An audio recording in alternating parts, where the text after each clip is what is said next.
Salut les collègues, et ben vous savez quoi? Il se passe des trucs de dingue au département.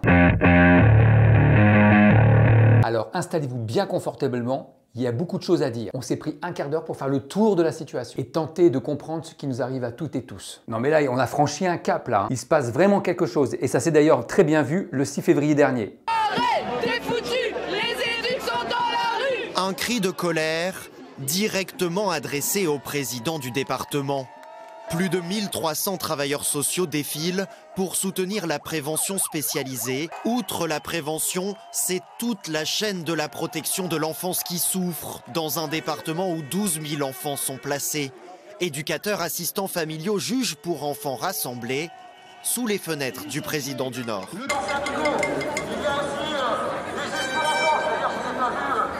Ça en fait un paquet de gens en colère. Hein. Action MNS morte, la prévention spécialisée qui s'est mobilisée. Arrête, démission, arrête, démission, arrête, démission, arrête, démission, arrête, démission, arrête, démission. Poiré démission. Mais comment on en est arrivé là? Faut dire que ça fait un moment que ça couve. Hein. Ah ouais, ça fait quand même 10 ans qu'il est là le gars. Et puis président depuis juillet 2021. Et avant, il était déjà là. En 2015, premier vice-président chargé des finances. Bah ouais, Jean-René Le Cerf et lui jouaient dans le même bac à sable. Il faisait les mêmes bêtises. Il fait du mal à nos missions, il fait du mal à nos collègues, de par toutes ses décisions et ses choix. Regardez, si on fait le point très rapidement là, il prévoit de retirer 3 millions d'euros destinés à la prévention spécialisée. Vous savez, les clubs de prévention, les éducateurs de rue qui sont aux côtés des gamins. C'est une mission du département. Et on les retrouve où les 3 millions d'euros? Bah, on les retrouve dans le Tour de France. 1,4 million juste comme ticket d'entrée pour pouvoir faire passer le Tour de France dans le Nord. 800 000 euros juste pour la com et puis toutes les strass qu'il peut y avoir autour. Et là, on ne compte pas tous les frais qui vont avoir lieu pour la rénovation des routes, pour modifier des ponts, pour que la caravane du Tour de France puisse passer, etc., etc. Le président du département fait le choix d'investir dans l'événementiel plutôt que dans ses missions principales. Et puis pour la protection de l'enfance, vous le savez, hein, ça fait des lustres et des lustres que les collègues se mobilisent en 2018, en 2022, en 2024, encore l'année dernière, et là encore aujourd'hui. Et ce n'est pas des caprices de stars hein, que font nos collègues, hein. Ils sont vraiment à bout. Ils n'ont absolument pas les moyens pour pouvoir mener à bien leur mission de service public auprès des gamins et auprès des familles. On sait que le nombre d'enfants que vous suivez est toujours plus important. Les moyens qui sont mis par le département ne sont pas suffisants pour répondre aux problématiques des enfants que nous, on a la responsabilité aussi en tant que juge des enfants de protéger. Et on sait que vous aussi, on voit des professionnels qui sont consciencieux, qui aiment leur travail profondément et aiment ce qu'ils font et veulent le faire bien. Et bien on voit aussi des professionnels qui s'épuisent au quotidien et ça nous rend particulièrement affectés de voir cet épuisement au quotidien. Ce manque de moyens, il nous emmène à faire des choses complètement inadaptées pour les enfants et qu'on en a marre en fait de travailler et de maltraiter les enfants qui ont déjà des lourds vécus familiaux. On en a marre de ne pas avoir de réponse parce que les enfants d'aujourd'hui sont les parents de demain et qu'on va recommencer éternellement ce schéma d'enfants en danger avec des moyens saturés. Et pour le RSA, c'est pareil, hein. Poiré a décidé de prendre pour cible les populations. Il veut coûte que coûte faire baisser le nombre d'allocataires du RSA. Pas pour leur redonner de la dignité, comme il dit, hein, mais juste pour pouvoir faire baisser simplement le coût qu'il estime trop fort au niveau du département. La mission du département en insertion, c'est bien d'amortir les conséquences de l'exclusion pour rendre un peu la vie meilleure à ces personnes qui sont aujourd'hui dans une précarité extrême. Ce n'est pas remettre à l'emploi à coup de pression et de sanctions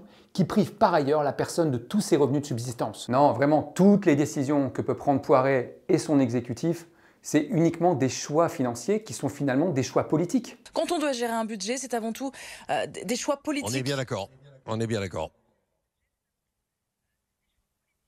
Oui.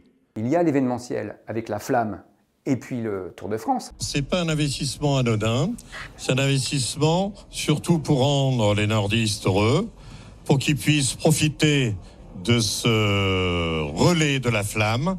Il y a eu aussi à Douai sa jolie patinoire qui a coûté plus d'1,5 million d'euros au département. Et son boulodrome, un écrin, une cathédrale. Et ses 200 pistes magnifiques, 900 000 euros pour le département. Ça montre quand dans le Nord, il peut y avoir de la pétanque. On a fait une cathédrale de la pétanque avec 64 pistes intérieures et 128 pistes extérieures. On a des projets sur 2026 qui seront très intéressants et qui vont vous étonner.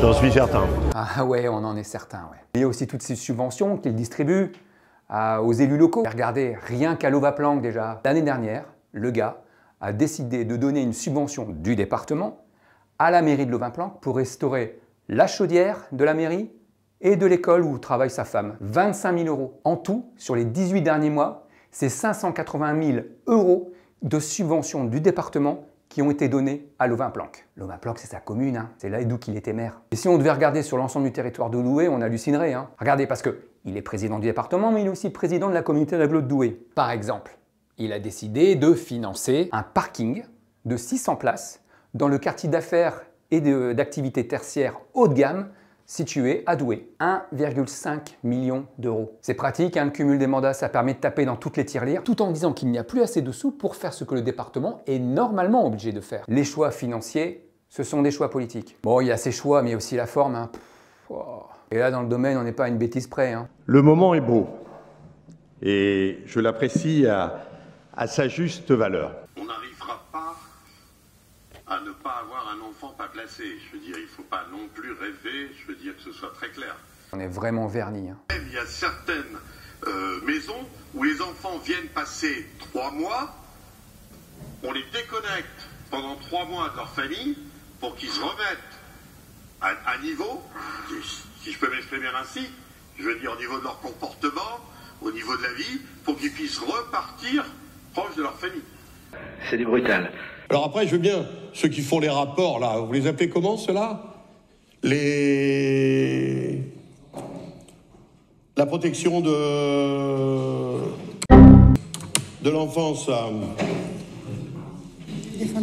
Les défendeurs des droits. C'est le Monde qui va voir le département du Nord.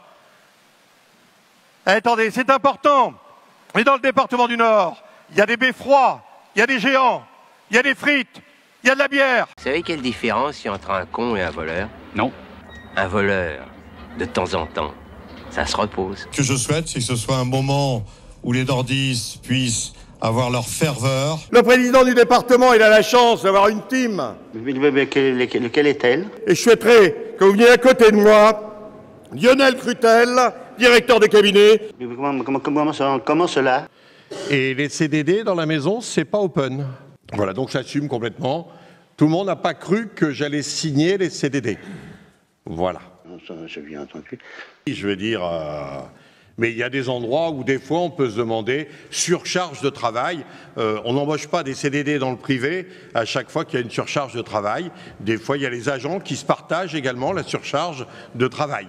Parce qu'autrement, après, quand on regarde le bilan à la fin de l'année de la société, on n'a pas obligatoirement gagné de l'argent. Des fois, on en a même perdu. Voilà, c'est simplement la raison et que j'assume complètement. Qu'est-ce qu'on a fait pour mériter ça? Vraiment, qu'est-ce qu'on a fait pour mériter ça? On est très attentif aux enfants qui sont entre quelques mois et 5 ans dans un premier temps. Et ensuite, parce que ceux-là ne peuvent pas parler, je ne veux pas qu'ils soient maltraités et autres. Et après, il y a les enfants plus grands qui, eux, peuvent parler à l'extérieur. Il y a moins de risques. Alors après, quand on nous dit il y en a 1000 là, qui sont maltraités, arrêtez, je veux dire, moi je veux bien. Ceux qui disent ça, en plus, ils sont souvent syndiqués et ils sont du personnel qui devrait s'occuper des enfants. Donc dans ce cas-là, ce qui serait bien, c'est qu'ils arrêtent d'être syndiqués et qu'ils s'occupent des enfants. Je trouve que ça serait un bon plan. Moi, c'est ce que je propose. Je pense que c'est bien de venir nous dire c'est un scandale. Attendez, mais qu'ils viennent s'occuper des enfants. Ils arrêtent tout de suite d'être syndiqués. C'est leur engagement personnel. C'est pas un problème d'argent. Ils sont payés. Des millions. On y rajoute les Jeux Olympiques.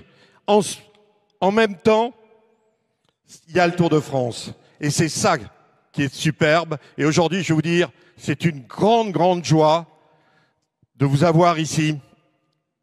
Pendant des années, on a eu l'occasion d'en parler et le rêve devient réalité. Je ne salue pas tous mes collègues qui sont là, mais on a gagné. Le Nord est présent. Parce que être assistant familiaux, c'est une vocation. Et cette vocation, elle existe moins dans notre société. La Covid est passé par là. Et voilà, il y a plus d'individualisme que de s'occuper des enfants, qui ne sont pas les siens, je dis bien.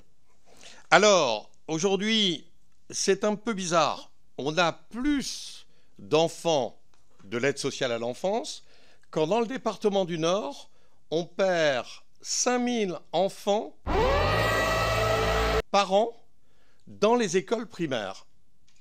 Oh, c'est l'horreur. Elle était déjà pas bien le matin, Moi, je dis à mes collaborateurs et collaboratrices, attendez, on a le droit de donner de l'amour. On verra bien. Ça, c'est un avis personnel. On sait jamais, sur un malentendu, ça peut marcher. Regardez un peu les différents métiers qu'il peut y avoir dans ce département par rapport à celles ou ceux qui se trouvent dans un bureau. Oui, ils sont face à des gens qui sont en difficulté. Eh bien, c'est une vocation. Vous qui êtes dans les lycées, c'est pareil. Vous devez travailler. Ceux qui sont dans leur bureau, qui attendent les personnes en difficulté, moi je veux bien, et des places à l'ASE. Nous en créons. Nous avons mis en place le télétravail. Nous payons même les personnes pour qu'elles soient en télétravail. Si c'est un signe pareil Rosette, si ce ruban est indigne, moi, de conserver PUC, sur des chutes, me serait déchoir. Excusez-moi, là, je suis mauvais, là. Je suis mauvais. Désolé. La vie peut être simple. La vie peut être belle. Mais il faut savoir la vivre. Alors, je ne vais pas vous souhaiter grand-chose. Après tout ce que je vous ai dit, je pense qu'on sait où on va. On sait où on va. Même son ex-ami Jean-René Le Cerf, qu'il connaît pourtant très très bien. Hein. Merci Jean-René. Jean-René Le Cerf. Dit qu'il fait preuve de médiocrité. Et nous, on a toujours cru la parole de Jean-René Le Cerf, hein. Même quand il disait qu'on risquait la mise sous tutelle par l'État. Hein. Bon, si ça se limitait à des conneries, à des absurdités, on pourrait rester détendu. Mais c'est pas sans conséquence. Non, vraiment. Il est surtout très dangereux. Parce que le gars, il assume tout. Il assume ses choix, il assume ses mensonges, et maintenant même, il assume ses agressions. Il y en a qui n'ont pas de travail. Il y en a qui n'ont pas de travail. Il y en a qui sont sur le bord de la route. Si vous n'êtes pas bien ici, allez ailleurs. Et je le dis, et je t'assume. Allez travailler ailleurs. Calme-moi, toi. Calme-moi. Mieux que ça. Mieux que ça. Non, non, non, il perd papier le gars. C'est son mode de communication. Non, il est vraiment dangereux parce qu'il considère qu'il est seul à détenir la vérité. C'est le titre du communiqué que vous avez publié. Je veux rétablir la vérité. Ça veut dire que tout ce qui a été dit depuis vendredi était faux? Oui. Et si tu es juste en désaccord avec lui, tu deviens son ennemi, et pour toujours. Je suis leur ennemi et je serai leur ennemi toujours. Il est dangereux aussi parce qu'il revendique le mode dégradé. Mode dégradé qu'il a lui-même généré. Ne vous inquiétez pas, le président est serein. Les conseillers départementaux sont très sereins. Si vous avez un travail en mode dégradé, faites autre chose que travailler au département du Nord. Et c'est quoi le mode dégradé? Tous les collègues savent, il n'y a pas une direction, à part peut-être la com interne, il n'y a pas une direction qui ne subit pas le mode dégradé. Le mode dégradé, ça touche les travailleurs sociaux et médico-sociaux, ça touche les agents de collège, ça touche les collègues en voirie, dans les services administratifs, dans les établissements culturels. Le mode dégradé use aussi nos collègues précaires en CDD. Oui, tout le monde subit le mode dégradé que Christian Poiret et son exécutif ont généré. Et ça depuis très longtemps. Beaucoup se mobilisent, mais beaucoup plus encore souffrent en silence. Beaucoup tombent malades à cause du boulot et à cause des conditions de travail. Des collègues s'effondrent, des collègues doivent mettre en place des droits de retrait pour pouvoir se protéger, comme ces collègues cadres sur la DT de Valenciennes qui aujourd'hui craignent pour leur vie dans l'exercice de leur mission. Les conflits de valeurs, la perte de sens, des interpellations écrites, orales, qui restent sans réponse, qu'il dit qu'il est prompt au dialogue. Tout le monde sait que c'est faux. Qu'on discute, qu'on se mette autour de la table. Aucun dialogue n'est possible. Le gars a raison tout seul. C'est pour ça, là, quand il a fait son coup de gueule à TT Game, tout le monde s'est senti concerné. Tout le monde s'est senti visé. Une vraie gifle pour l'ensemble du personnel départemental. Ouais, on va lui reconnaître un truc, c'est qu'il est quand même balèze, le gars. Il a réussi à mettre tout le monde d'accord contre lui. On est face à une situation de blocage. Il détruit tout, mais il a réussi à construire une intersyndicale inédite. 8 syndicats du département se sont réunis et ont décidé de dire aujourd'hui, stop, basta. C'est du jamais vu. Dans cette tribune, l'intégralité des représentants du personnel s'adresse aux conseillers départementaux et les exhorte de demander à Christian Poiret de partir et de laisser sa place à un nouvel exécutif. Il faut que les choses changent, aussi bien pour les populations que nous servons que pour l'ensemble des agents. Nous, en tant qu'organisation syndicale, nous sommes très inquiets sur l'état de santé de nos collègues sur le terrain. Alors devant l'évidence, devant l'unanimité des représentants du personnel, les conseillers départementaux, ils m'ont dit Christian, renonce, Christian, pars. Christian, ça suffit. Christian, retourne à Lovin-Planck. Non. Eh non. À peine quelques heures après la publication de notre tribune, les élus de la majorité ont pris la décision de soutenir de manière indéfectible le gaillard. Il paraît même qu'il serait victime d'un complot et d'un acharnement personnel. C'est l'agresseur qui se fait passer pour victime. Un classique. Le renversement des responsabilités. La réaction des élus, presque automatique comme un réflexe, c'est quand même un aveu de fébrilité. Ils sont quand même pas tranquilles. En tout cas, face à ce soutien indéfectible, on sait à quoi s'en tenir. Dorénavant, toutes les alertes, toutes les déclarations de danger grave et imminent, tous les droits de retrait, chaque collègue qui se retrouve en arrêt maladie à cause du boulot, tous les accidents de service liés aux conditions de travail, chaque enfant non protégé, ce sera de leur responsabilité. Tout ça, ce sera à mettre sur le compte de ce soutien indéfectible. Et donc, les responsabilités sont claires. Pour ce qui nous concerne, nous on désarme pas. Sinon il faut qu'on se barre. Et là on a dit clairement que c'était à lui de partir, donc on va pas partir avant. La gravité de ses actes et les responsabilités de ses paroles, il faut y mettre un terme. Notre responsabilité à nous, représentants du personnel, c'est d'agir en protection de nos collègues sur le terrain. Et on va continuer à le faire.